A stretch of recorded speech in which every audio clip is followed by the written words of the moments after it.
FHA or conventional? Which one is better? I don't know that there's a better or best, but I do know that there are different situations that you would want to apply for an FHA loan versus a conventional loan. And I want to go through that with you because a lot of first-time homebuyers they just want a loan. I just want to buy a house. I don't know the difference. And maybe sellers won't take FHA loans, or some condominiums won't accept an FHA loan. So how do I switch over, and when does it make sense? So let's go through a couple of the differences. An FHA loan allows for a little bit of bumps and bruises on your credit report. It allows for a lower credit score. It allows for less of a lag time since a bankruptcy or foreclosure or short sale. It also allows for a higher debt to income ratio. I can get an approval with a good credit score of up to 57% debt to income ratio. Now you might be thinking that's high, but there are times when that makes sense. Or maybe there's multiple people in the house earning an income, but you can't use them to qualify. So you know that that's a high debt to income ratio, but for the household, you're safe. One of the things that's against an FHA loan is the mortgage insurance. It has an upfront mortgage insurance and a monthly mortgage insurance. And that monthly mortgage insurance does not go away for the life of the loan. You'll have to refinance to get out of it. Sometimes also, as I mentioned, sellers might think that the appraisal on an FHA loan has more conditions, and they can. But many times conventional appraisals are looking at the exact same things. So that wouldn't be the only reason why you wouldn't want an FHA loan. But again, some condos don't allow for it, and that's simply because it's a process to get approved with HUD to allow FHA loans, and it costs a lot of money for condominium complexes to do that.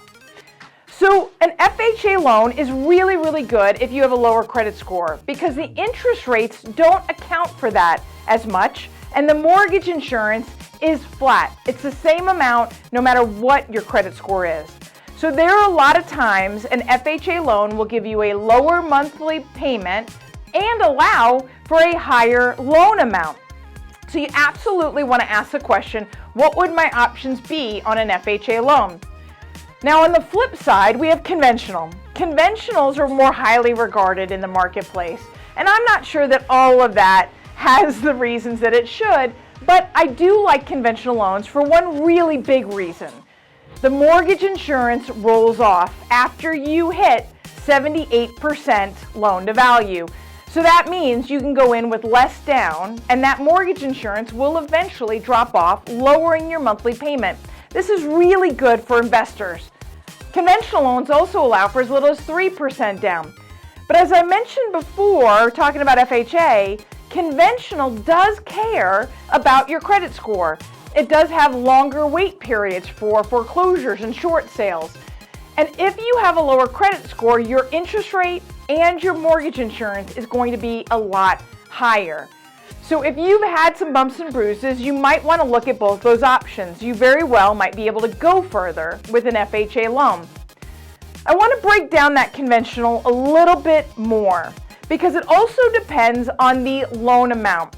There are 3 tiers to a conventional loan. There's a straight conforming loan, there's a high balance loan, and then there's a jumbo loan. And they each have slightly different criteria. Now, loan limits change every single year. So rather than getting caught up on the specific loan limit, let's just talk about the differences in each one of those buckets. So if I go with just a straight conforming loan, then I'm going to have probably some of the best interest rates. I'm going to have the lowest mortgage insurance, and I'll be able to put as little as 3% down if I'm a first-time home buyer. That's really good news. In the high balance zone, the interest rates get a little bit higher, especially these days. FHFA came out with an extra cost for high balance loans, as well as second homes, which are vacation homes, which we're not talking about today. But high balance loans typically carry a minimum of 5% down, a slightly higher mortgage insurance, and a slightly higher interest rate. And then I can go into jumbo, and that's going to be above high balance. Now here's an interesting tip. In that high balance window, I can either go conforming or jumbo. It gives me options because jumbo is no longer overseen by FHFA, which controls Fannie Mae and Freddie Mac. So sometimes with a high credit score, a jumbo interest rate can actually be lower than high balance. So it makes sense to look at both of those options. Jumbo loans traditionally had required 20% down and better credit and 2 years of tax history, but a lot of them don't these days. You can actually do 1 year tax returns. You can have lower credit scores and put as little as 3.5% down. So ask the questions. The bottom line is there isn't a better or worse option. They're different for your financial situation. So don't be afraid. There's no stupid question. Find out what's best for you. Well, my name's Nicole Rueth with the Rueth team of Fairway Mortgage. And if you're unsure how you can purchase your next home or your first home, let's sit down and talk and find the right loan option for you.